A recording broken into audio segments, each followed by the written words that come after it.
আল্লাহ আমাদের নবীকে সৃষ্টি করেছেন সবার আগে, আল্লাহ প্রেরণ করেছেন সবার শেষে। একদিন হযরত জিবরিল আলাইহিস সালাম আমাদের নবীজিকে প্রশ্ন করেছিলেন, হুজুর জানেননি আমি জিবরিলের বয়স কত? রাসূল বললেন না। জিবরিল বললেন, হুজুর আমার বয়স কত আমি নিজেও বলতে পারি না, তবে একটা অনুমান দেই, একটা আন্দাজ দেই। আমি সৃষ্টির পরে আকাশে একটা নক্ষত্র উদয় হতে দেখেছি। কোনো সময় অস্ত যায়, কোনো সময় উদয় হয়। একবার অস্ত গেলে উদয় হইতে সময় লাগে ৭০,০০০ বছর।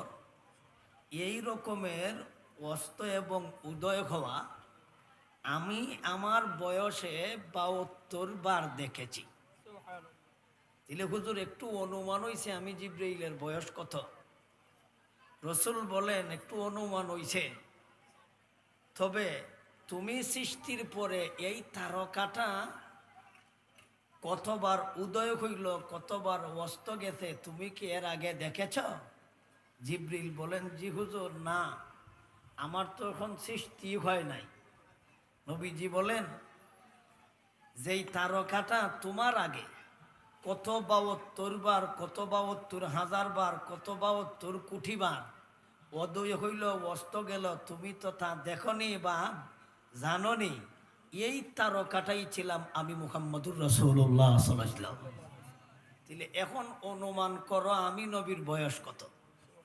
তাই আমাদের নবী নিজেই বলেন, কুনতু নাবিয়্যান ওয়া আদামু বাইনাল মাই ওয়াত তিন। আমি নবী তখনও নবী ছিলাম যখন আল্লাহ আদম নবীকে সৃষ্টি করেনি।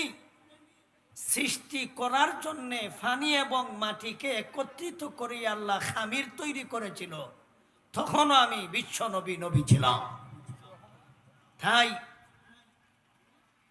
একদিকে রূহের জগতের কোটি কোটি কোটি কোটি বছরের ইতিহাস, আরেক দিকে হলো দুনিয়ার ইতিহাস।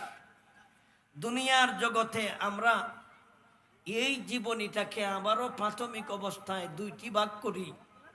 একটা ভাগ হলো ৪০ বৎসরের আগে, আর একটা ভাগ হলো ৪০ বৎসরের পরে। ৪০ বৎসরের পরের ভাগটাকে আবারও দুইটি ভাগে ভাগ করি। ১৩ বৎসর ১০ বৎসর মক্কায়, ১৩ বৎসর মদিনায়। আমরা যদি এক একটা ভাগে আলোচনা করি, আমরা অনেক সময়ের দরকার, অনেক সময়ের প্রয়োজন। আমি শুধু মক্কি জিন্দেগির একটি আলোচনা করব, রূহের জগতের আলোচনাও আজকে করব না। ৪০ জন্ম থেকে নিয়ে ৪০ পর্যন্ত আলোচনাও করতাম না। আমরা ৪০-এর পরে মক্কায় ১০ বছর আর মদিনায় ১৩ বছর। এই মক্কি জিন্দেগি যে ১০ বছর ১৩ বছর, এর মধ্যে শুধু একটা আলোচনা করব ইনশাল্লাহ। এরপরেই আপনাদের অনেকগুলি দাওয়াতি মেহমান আছে, এরা আলোচনা করবেন। আমি নিজেকে এই এলাকার আমি মেহমান মনে করি না, আমি মেজবান মনে করি। হয়তো সময় মতো আমারে খাওয়া যায় না, আমি এলাকার মানুষ হইলেও আই কম। কিন্তু অনেক উলামা ইকরাম আসছেন, বড় বড় বুজুর্গ, এরা বড় বড় আলেম, এরা আপনাদেরকে মহামূল্যবান আলোচনা করবেন। শুধু আমি একটু আলোচনা করব। ৪০ বৎসরের আগে একটা আলোচনা আছে যাকে আমরা মিলাদুন নবী বলি, আর জন্মের পর থেকে নিয়ে একেবারে ইন্তেকালের আগ পর্যন্ত, জন্ম থেকে নিয়ে জন্মের আগের থেকে নিয়ে, এইগুলিকে আমরা সিরাতুন নবী বলি। একটা হলো মিলাদুন নবী, আর একটা হলো সিরাতুন নবী, আর একটা হলো ওফাতুন নবী। আর আপনারা আমাকে আলোচ্য বিষয় দিয়েছেন শানে রসুল কিবা তো শানে রেসালত। আমরা এই 2-4টা বিষয় স্মরণ রাখবেন, সামনের কথা আপনারা পরিষ্কার বুঝতে পারবেন। আমরা এতটুকু আমরা ভালো করে জানি এবং বুঝি, আমাদের নবী সৃষ্টি না হলে সিরাতুন নবী হতো না, মিলাদুন নবী না হইলে সিরাতুন নবী হতো না, কথা সত্য। কিন্তু মিলাদুন নবী শব্দের অর্থ হইল নবীজির জন্ম, তাহলে আল্লাহর রসুলের জন্ম, তাহলে জন্ম হওয়ার পরেই ওনার ইতিহাস হয়। তাইলে আমরা আমাদের নবীর জন্মকে নিয়ে আমরা অনেকগুলি অতি বাড়াবাড়ি কিছু কাজ করি, এইগুলি আমরা বর্জন করতে হবে। বাদ্যযন্ত্র, গান, ডিজে, এইগুলি আমাদের নবীর আদর্শ নয়। এবং আমরা সর্বকালের সর্বসেরা ঈদ কই? ঈদে মিলাদুন নবীটাকে। আপনারা নিজেকে নিজে প্রশ্ন করবেন, সেরা হবে কোন ঈদ? রসুল যেই কাজ করেছেন এই কাজটাই সেরা। রসুল যেই ঈদটা করেছেন এই ঈদ হলো সেরা। রসুল যেই কাজ করেননি এটা সেরা নয়। সুতরাং নবীর জন্মকে কেন্দ্র কইরা নবী ঈদ পালন করেন নাই জীবনে কোনোদিন। সাহাবায়ে কেরাম কোনোদিন ঈদ পালন করেন নাই। আবু বকর, উমর, উসমান, আলী রাদিয়াল্লাহু তাআলা আনহুম এরা কোনোদিন জন্মকে কেন্দ্র কইরা ঈদ আনন্দ করেন নাই। সুতরাং এটা সেরা হতে পারে না। সেরা হবে নবী যেই ঈদ পালন করেছেন এই ঈদ হবে সেরা। নবী যেই ঈদ পালন করেছেন এটা হবে শ্রেষ্ঠ। নবী নিজে ঈদ করেছেন ঈদুল আজহা, নবী নিজে ঈদ পালন করেছেন ঈদুল ফিতর। সুতরাং এই দুইটা ঈদ হলো সমস্ত ঈদের সেরা ঈদ। আর মিলাদুন নবীর ঈদ এটা দুই ঈদের সেরা ঈদ হতে পারে না। এটা অতি বাড়াবাড়ি কথা। যে কোনো মুসলমান বুঝবে, যে কোনো মুসলমান জানবে এটা সেরা হয় কেমনে। সেরা হইলে তো রসুল করার কথা, যেটা রসুল করেন নাই এটা সেরা হতে হবে। সেরা হয় কেমনে? আর রসুল যেটা করেছেন এটা সেরা হয় না কিভাবে? রসুল ঈদুল ফিতর করেছেন এটাই সেরা। রসুল ঈদুল আজহা পালন করেছেন এটাই সেরা। রসুল ঈদে মিলাদুন নবী পালন করেন নাই, এটা দুই ঈদের সেরা ঈদ হতে পারে না। নারায়ে তাকবীর। দিন ইসলাম, দিন ইসলাম, ইসলামী মহাসম্মেলন। নারায়ে তাকবীর। স্লোগান দিয়া এই সময় নষ্ট করি না, স্লোগান দিয়া সময় নষ্ট করি না। মানুষ বুঝুক কিছু। আমরা তো উজুগে বাঙালি, মানুষ কিছু বোঝার জন্য আইসে, বুঝুক, বুঝে আপনারা পালন করুন। হ্যাঁ, আমাদের নবীর জন্ম নিয়ে আলোচনা করা সবের কাজ, গুনার কাজ না। জন্মের পরে নবী কি করেছেন এগুলি সবের কাজ, এটা নফল বন্দেগীর সব হয়। নবী জন্মের পরেই শুকরিয়া আদায় করেছেন। নবী জন্মের পরেই 1000 বৎসরের পারস্যের অগ্নি পূজাদীদের অগ্নি এমনিই অটোমেটিক নিভে গিয়েছে। এটা নবীর জন্মের বরকতে। নবীজির জন্মের বরকতে কাবা শরীফে অনেকগুলি মূর্তি ছিল। নবীর জন্মের বরকতে মূর্তিরা আল্লাহকে সেজদা দিয়েছিল।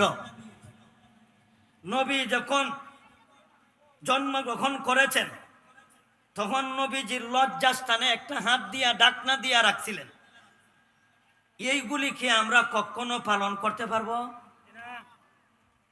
জন্মের পরেই কি শুকরিয়া আদায় করতে পারছি?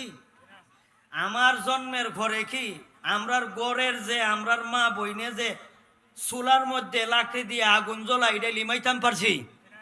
1000 বৎসরের প্রজ্বলিত আগুন লিমাই মুদুরের কথা, আমরার মার চুলার আগুনও তুলিছে না।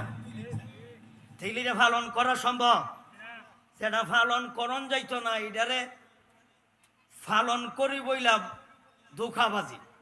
পালন করন যাইব নামাজ, পালন করন যাইব রোজা, পালন করন যাইব হজ, পালন করন যাইব যাকাত।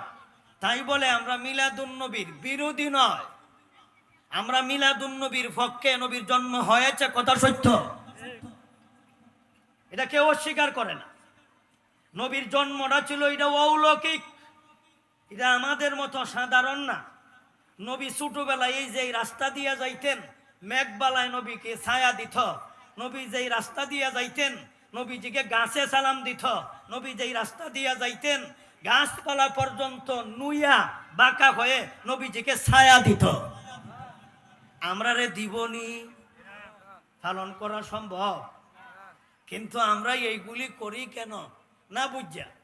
আল্লাহ আমাদের সমস্ত ভাইদেরকে বোঝার তৌফিক দাও, আমরা বুঝা পালন করি।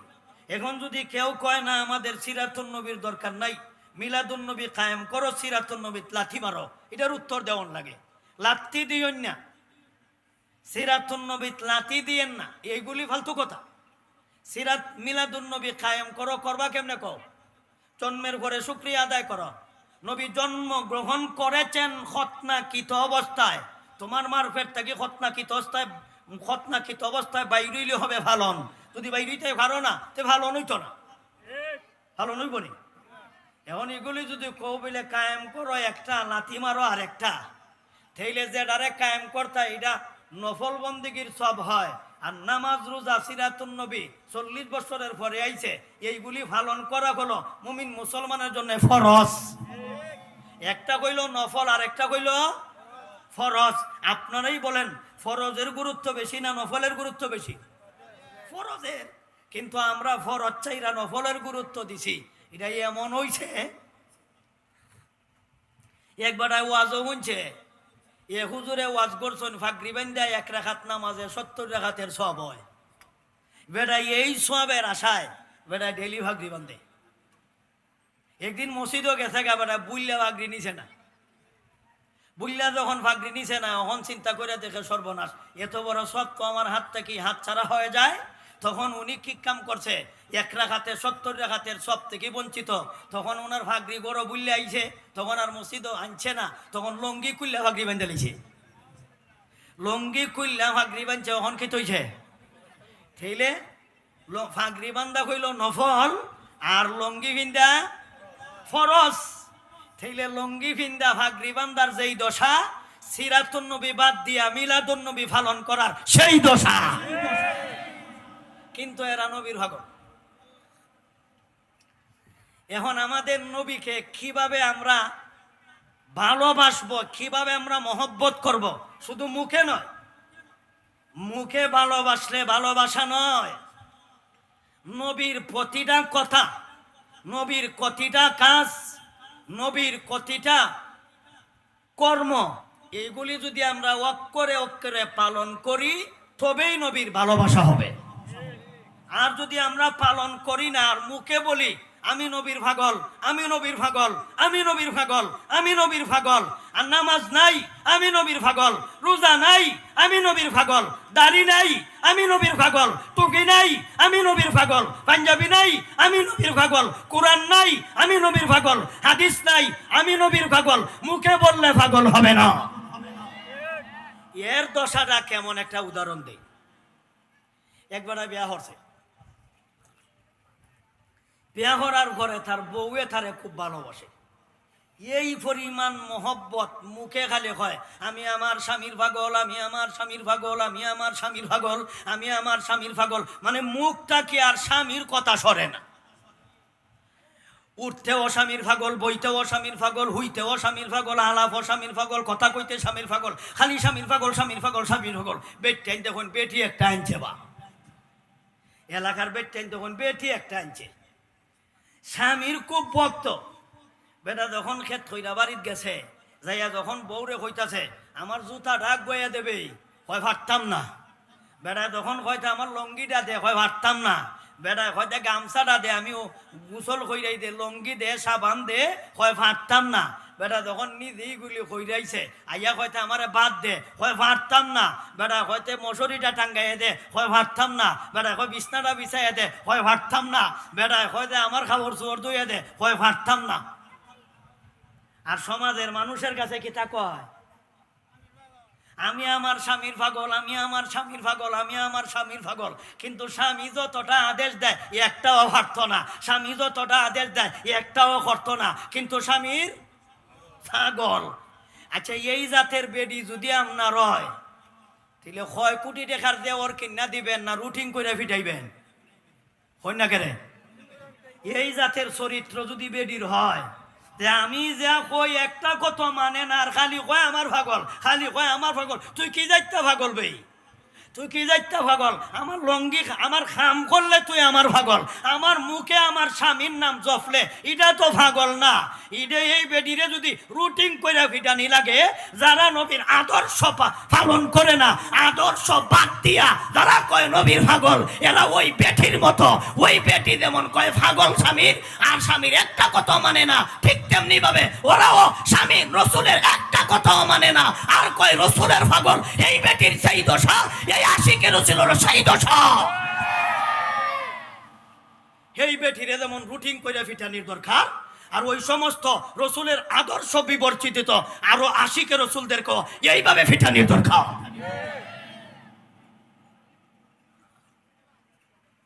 কথায় কথায় অনেক দূর গেছি গে, আমার বিষয়ের বাহিরে আলোচনা করে নিতেছি। তাহলে মিলাদুন নবী পালনের বিষয় না আলোচনার বিষয়? আলোচনায় গুনার কাজ না নেকির কাজ? সবের কাজ। আবার কয়া লইব যে আমরা মিলাদুন নবী বাদ গালাইছি, ও কয়া লইব বুঝতো না তো গুড়ার ডিম। তাহলে মিলাদুন নবী শিকার 1000 বার করি, 14 গোষ্ঠী করি আমরা, কিন্তু 40 বছর বয়সে কোরআন আইছে না? এর আগে আইছিল? এর আগে আইছিল? তাহলে কোরআন শরীফ নমাজ পাইছি, তাহলে নমাজ 40-এর আগে না পরে? জন্মের পরেই নমাজ, জন্মের পরেই রোজা, জন্মের সাথেই কোরআন। এখন প্রশ্ন হইল, এই 40 বছর লম্বা সময় আল্লাহ বিরতি দিয়া নবীজিকে 10 বছর পরে তুই রসুল বানাইতে পারতেন, 12 বছর পরে তুই রসুল বানাইতে পারতেন। এই 40 বছর লেট করলা কেরে? এই 40 বছর লেট করার এটারও কারণ আছে। এর মধ্যে উল্লেখযোগ্য একটা কারণ হলো, আল্লাহ দুনিয়ার সমস্ত মানুষদেরকে, বেঈমান কাফিরদেরকে আল্লাহ বুঝাইতে চায়, যেই নবীকে আমি আল্লাহ আখিরি নবী বানাইব, যেই নবীকে আল্লাহ শ্রেষ্ঠ নবী বানাইব, নবীরও তোমরা একটু পরীক্ষা করণ দরকার, একটু পরীক্ষা করণ দরকার। তাহলে পরীক্ষা করিয়া উনারে শ্রেষ্ঠত্ব ঘোষণা দেও। উনি নবীরও নবী, রসুলের রসুল, আদম নবীরও নবী, ঈসা নবীরও নবী, মুসা নবীরও নবী, নুহু নবীরও নবী, সমস্ত নবী রসুলেরও নবী, সমস্ত রসুলেরও রসুল, সমস্ত নবীরও নবী। সুতরাং দুনিয়ার সমস্ত মানুষ চাইতে যে শ্রেষ্ঠ, রসুলের সমস্ত রসুলের চাইতে শ্রেষ্ঠ, মুখে কইলে তো হইতো না। তোমরা একটু পরীক্ষা করো, পরীক্ষা করো। আমি বানাই লিছি, কইবা যে আল্লাহ বানাই লিছুন। তুমি একটু পরীক্ষা করো। আবু জাহেলের আল্লাহ পরীক্ষা করাইছেন, আবু লাহাবরে পরীক্ষা করাইছেন।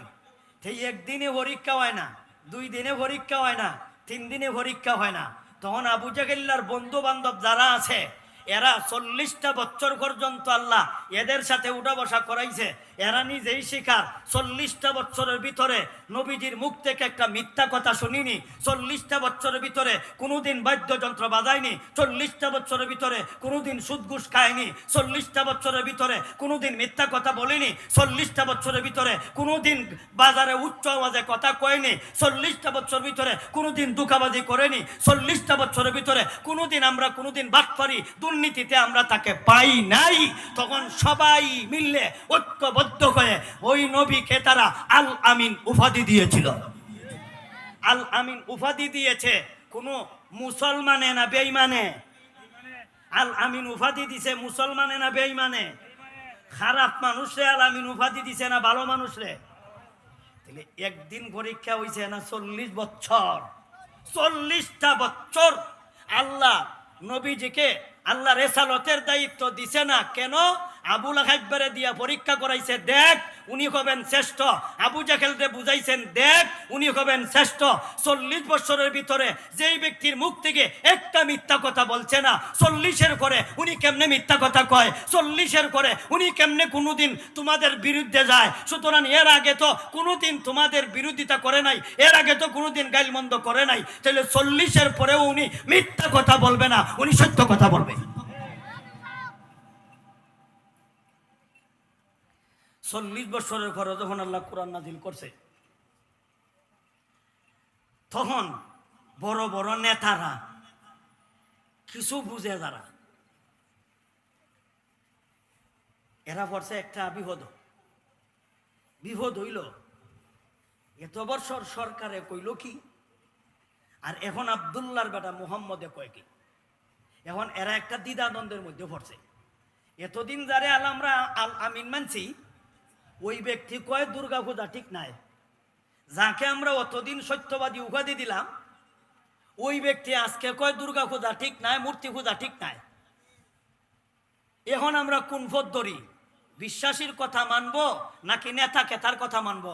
আরেকটা কথা স্মরণ রাখবেন, তখনকার সময় আবুল আহাব ছিল সরকার, আর আবুল আহাব, উতবা, সাইবা, আবুল আহাব সরকার, আবু জেহেল, উতবা, সাইবা, নজইরা, আখনুচ্ছা, ওলিদ ইবনে মুগিরা, জাতে হারামজাদা, এইগুলি ছিল বড় বড় নেতা।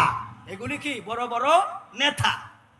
এই নেতারা সমাজের সমস্ত মানুষদেরকে তারা বুঝাইতো, আব্দুল্লাহর ছেলে মুহাম্মদের কথা তোমরা কান দিও না। এ হাসা কথা কয় না, একইটা কথা কয় না, হাসা কথা কয় না। এরা কয় তাহলে আমরা বুঝতে হইব কোনটা হাসা। তোমরাই তো অতদিন তারে কইলা হাসা কথা কয়, আর এখন তোমরা কও হঠাৎ হাসা কথা কয় না। এটা যাচাই না কইরা কিছু কই থাকতাম না। এখন যাচাই বাছাই করার জন্যে কিছু হাতি নেতা আছে না, হাতি নেতা বুঝুন না তারা। এটা আমরা মমি সিং যে আমি থাকি, এখানের মানুষে ওই হাতি নেতাদেরকে এরা কয় সামসা। আপনারা কি থাকো সামসা? ওই তাহলে কিছু সামসারা এরা গেছে বড় এক নেতার কাছে, বড় এক নেতার কাছে। এর আগে আরো 2-4টা কথা স্মরণ রাখেন। এরা কেমনে বিরোধিতা গেল রসুলের। রসুল তাদের দুর্গার বিরোধিতা করতেন, যেহেতু দুর্গার মাধ্যমে তারা শিরিক করে, দেবতার মাধ্যমে শিরিক করে। এই কারণে রসুল তাদেরকে বলতেন তোমরা দুর্গা পূজা করো না। ওইটা কেন? আমরা বাপ দাদা 14 গোষ্ঠী কইরাইছে, আমরা না করতাম কেরে, আমরা করতাম না কেরে। তখন রসুল বলতেন শোনো, তোমরা বাপ দাদার দলিল দিও না, তোমরা বাপ দাদা কিচ্ছু বুঝতো না। এমন তো আরেক কথা কয়ে লিছে, আমার বাপে বুঝি বুঝছে না, হ্যাঁ বুঝ জ্বালছে, আমার দাদায় বুঝছে না, হ্যাঁ বুঝ জ্বালছে। রসুল বলেন এই কথাটাও আমার না, এই কথাটাও আমার আল্লাহ।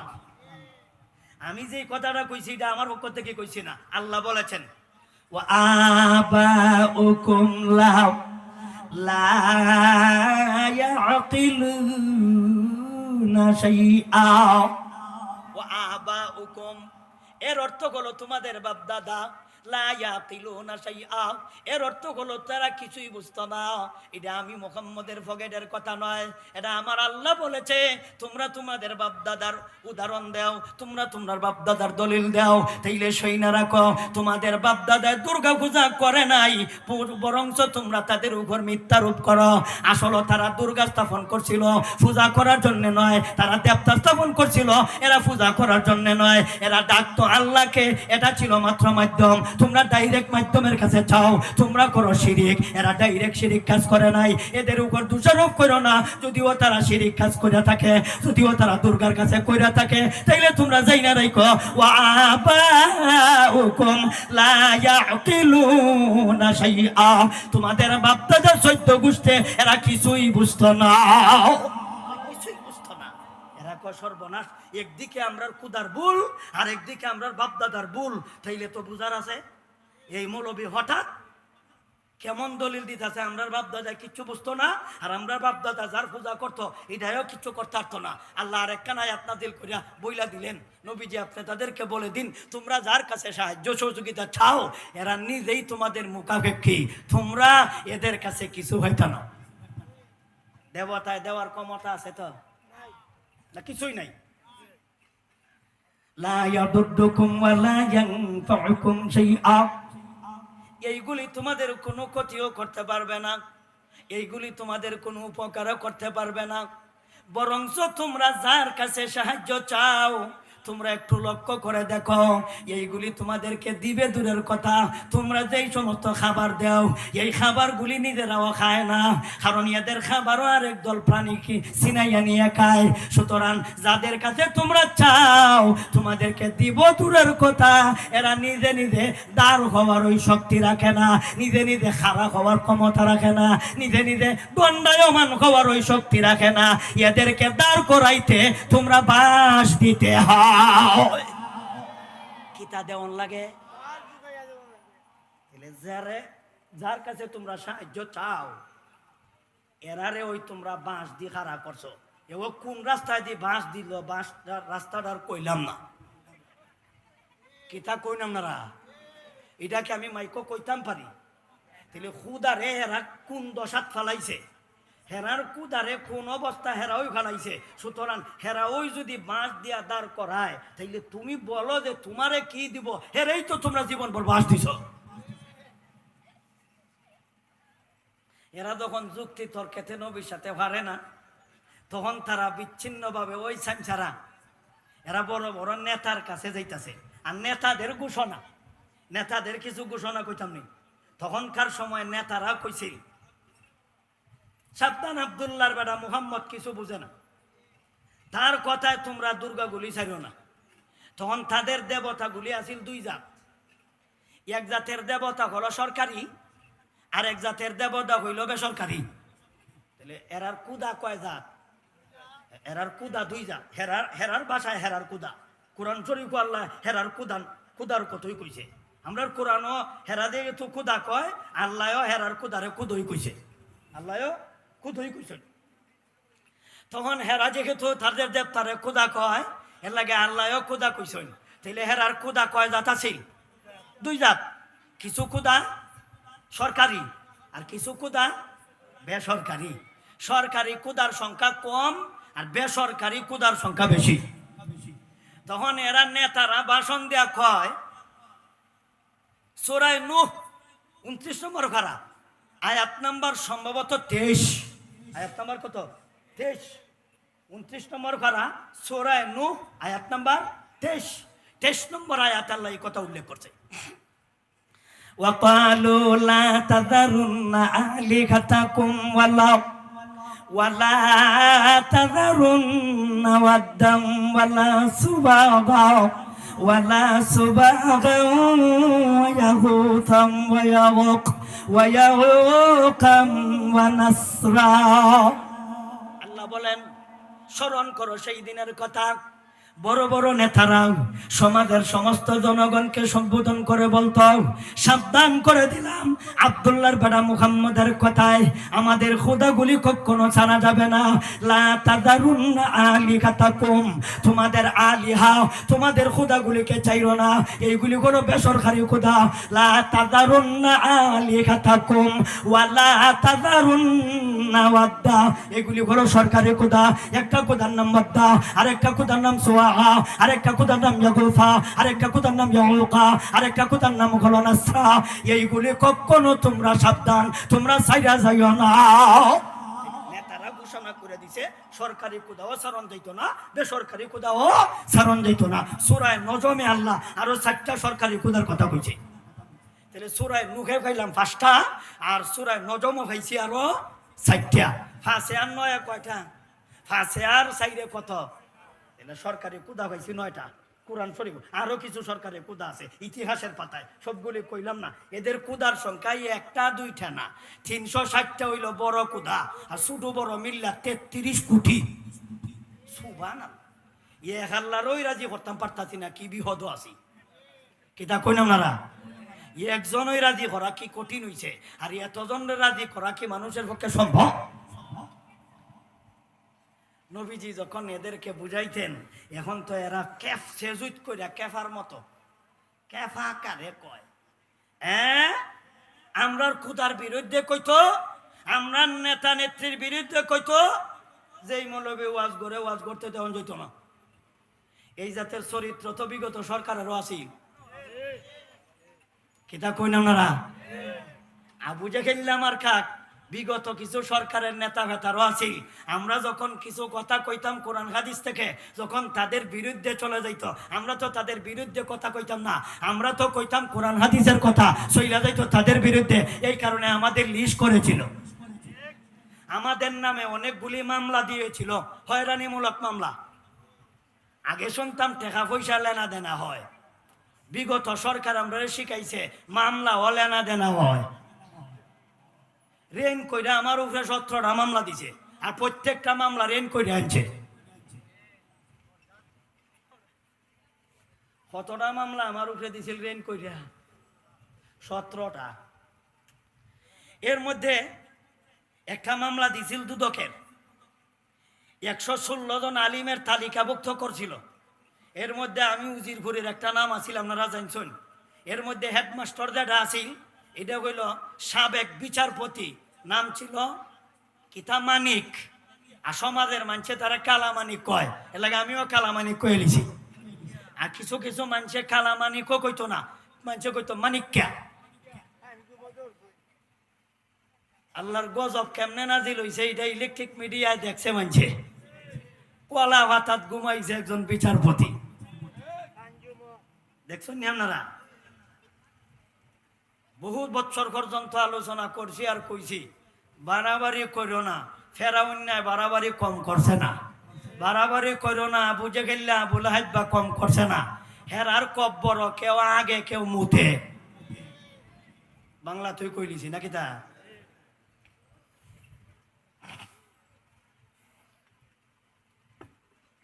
তখন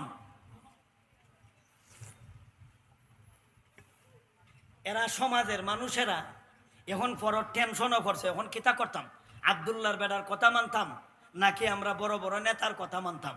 তখন একজন নেতার কাছে গেছে, নেতাটার পরিচয় আমরা আগে দেই, এরপরে আমরা আয়াতের তর্জমা যাই। তখন নেতার পরিচয় জানা লাইলে তখন আপনারা আয়াতের তর্জমা বুঝতে জানতে সহজ হবে। এরাই নেতার কাছে গেছে।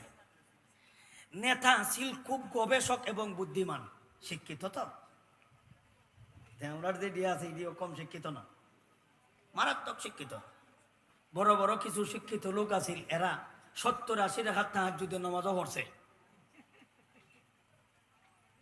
এই জাতের কিছু নেতা অতিবাহিত হয়েছে না, 70-80 রাকাত তাহাজ্জুদের নামাজ, 12 রাকাত মুঠ হয়ে আছে, 70-80 রাকাত পরে কি যাত্রার হরণ্যা লোক, বুঝছেন তো ওনারা? এই লোকটা আছিল গবেষক। গবেষক বুঝুন আপনারা, চিন্তাবিদ। আল্লাহ পবিত্র কোরআনে বলেন, ইন্নাহু ফাক্কারা ওয়া কাদ্দার ফাকুতিলা কাইফা কাদ্দার সুম্মা কুতিলা কাইফা কাদ্দার সুম্মা নাযার সুম্মা আবাসা ওয়া বাসার সুম্মা আদবারা ওয়াস্তাকবার। আল্লাহ বলেন, নিশ্চয় কে ছিল একজন গবেষক। ইন্নাহু ফাক্কারা ওয়া কাদ্দার, এই লোকটা ছিল গবেষক। শুধু গবেষক তাই না, আল্লাহ তাকে অটল সম্পদের মালিক বানাইছিল। আল্লাহ তাকে সমাজের নেতৃত্ব আল্লাহ তার হাতে দান করেছিল। একদিকে হলো একজন বড় নেতা, আরেকদিকে হলো বড় একজন গবেষক, আরেকদিকে হলো বড় একজন শিক্ষিত, আরেকদিকে হলো বড় একজন ধনীওয়ালা, আরেকদিকে হলো বড় আওলাদওয়ালা। তার মতো এত ধনী সমাজের কেউ নাই। ধনের দিকে হয় একজন, জনের দিকে হয় একজন, সুখ শান্তি উপভোগ করার দিকে হয় একজন, টাকা পয়সার দিকে হয় একজন। সেই কথাটাই আল্লাহ বলে, ওয়ামান খালাকতু ওয়াহিদা, আমি আল্লাহ তাকে একজন বানাইলাম, একজন করে সৃষ্টি করলাম। এর মানে হলো ধনেও একজন, জনেও একজন, গবেষণাও একজন, শিক্ষাও একজন।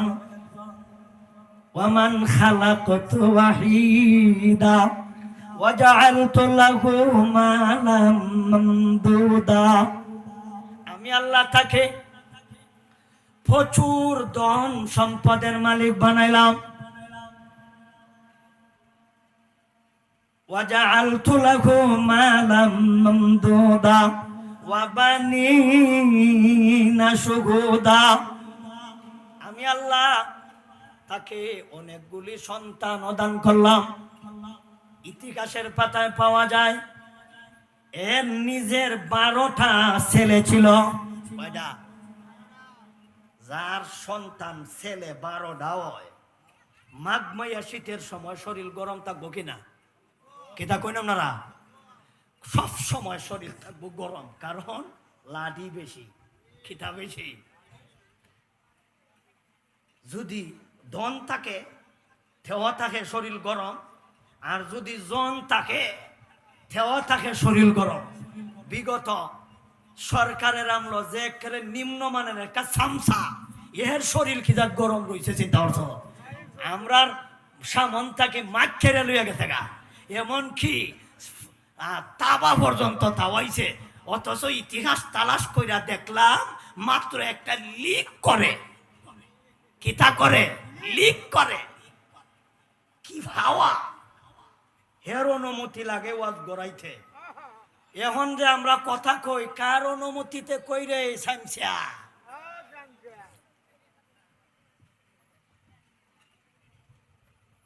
মাইক পর্যন্ত কাইরা নিছে। আপনারা ইতিহাস সাক্ষী দেখেছেন ইলেকট্রিক মিডিয়ায়। নেত্রকোনা একটা মাহফিলে রফিকুল ইসলাম মাদানি ওয়াজ করতেছে, এক পুলিশ নামে ক্যাডার আইয়া মাইকটা খাইরা লইয়া গেছে গা। নিছে কিনা? এরকম কথা কেন? এটা কি বাড়াবাড়ি নয়? তুমি জনগণের চাকর, তুমি সরকারের চাকর হইলা কবে থেকে?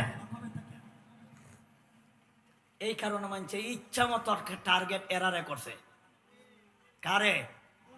এরার কথা নবীজি ভবিষ্যৎবাণী দিছে। এটা আলোচ্য বিষয় একদিন দিওই নাই না হুজুর, আপনার আলোচ্য বিষয় পুলিশ।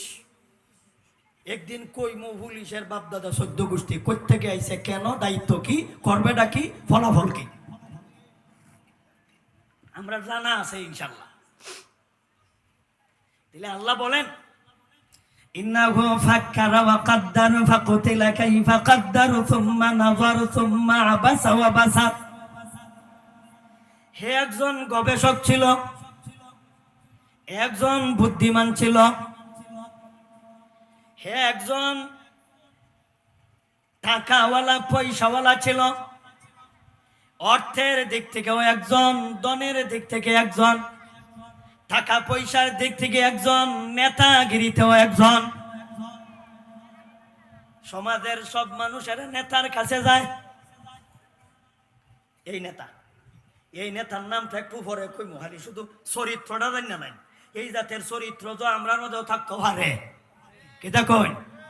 এই জাতের চরিত্র যদি হয়, এই চরিত্রবান নেতার কাছে সমাজের মানুষ যাইয়া বলে, ও আমাদের নেতা, আপনারা আমাদেরকে ঘোষণা করে দিলেন খোদা ছাড়তাম না। আব্দুল্লাহর বেটা মুহাম্মদ কয় খোদা ধরতাম না। আপনারা কোন ছাড়তাম না, হে বেড়ায় কয় ধরতাম না। এখন আমরা কোন পথে যাই? নেতা তো বুদ্ধিমান, নেতায় কয় আমি যাচাই বাছাই না কইরা কিছু কই থাকতাম না। এটা মোটামুটি বালা, আমাদের বিগত নেতা হল থেকে বালা। এটা তো যাচাই না কইরেই মামলা, যাচাই না কইরেই গ্রেফতার, যাচাই না কইরেই ফিটনা। আর এই কাফিরে হে কয় যাচাই না কইরা কিছু কই থাকতাম না। তাহলে হিদাতটাকে ইডি মারাত্মক জঘন্য।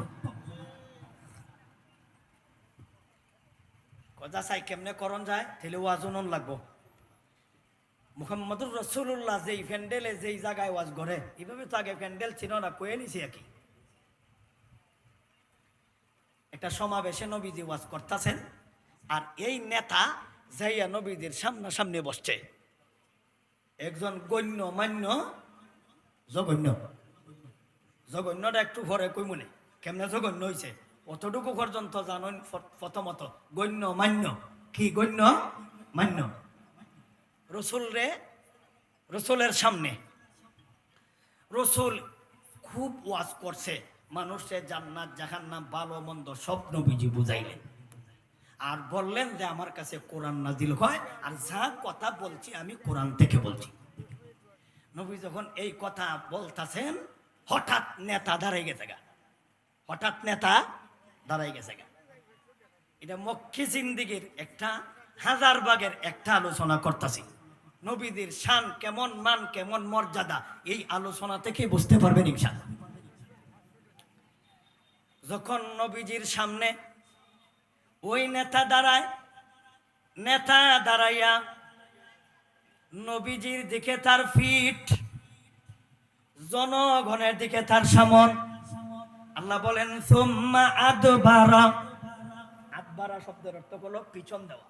ثم أدبر واستكبر فقال إن هذا إلا سحر يؤثر كبا يؤثر दोनों डकरा ज़्यादा थे إن هذا إلا قول البشر سأصليه سقر وما أدراك ما سقر لا تبقي ولا تذر لواحة للبشر عليها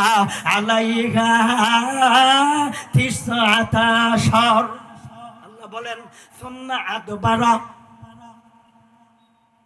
ছিল নবীর সামনে, এই নেতায় দিল নবীরে ফিট। ইদবার শব্দের অর্থ হলো ফিট দেওয়ান। ইদবার শব্দের অর্থ কি? ফিট দেওয়ান। সুম্মা আদবারা, নবীকে ফিট দিল। সামন দিকে মুসল্লিদেরকে সম্বোধন কইরা, সামন দিকে জনগণকে সম্বোধন কইরা কয়, তোমরা আমার কাছে গেছিলা সত্য বিলে? হ্যাঁ। যাচাই করার কথা বলছিলাম কি বিলে? হ্যাঁ। আমি দীর্ঘক্ষণ মুহাম্মদের কথা শুনলাম, দীর্ঘক্ষণ মুহাম্মদের আলোচনা শুনলাম। আমি এতক্ষণ আলোচনা শুই না, আমি একটা গবেষণা করলাম, আমি চেষ্টা করলাম, আমি ফিকির করলাম, আমি গবেষণা করে বাইর করলাম। মুহাম্মদ যা কথা কইছে একটাও আল্লাহর কথা বলে নাই। মুহাম্মদ যা কইছে এইগুলি পুরানা পুঁথি ছাড়া, মুহাম্মদ যা কইছে পুরানা গীত ছাড়া, মুহাম্মদ যা কইছে জাদুবিদ্যার কাহিনী ছাড়া বই আর কিছু বলে নাই। এইগুলি মানুষ রচিত কথা ছাড়া আল্লাহর কালাম বলতে আমি কিছুই পাইলাম না। নাউযু বিল্লাহি মিন যালিক।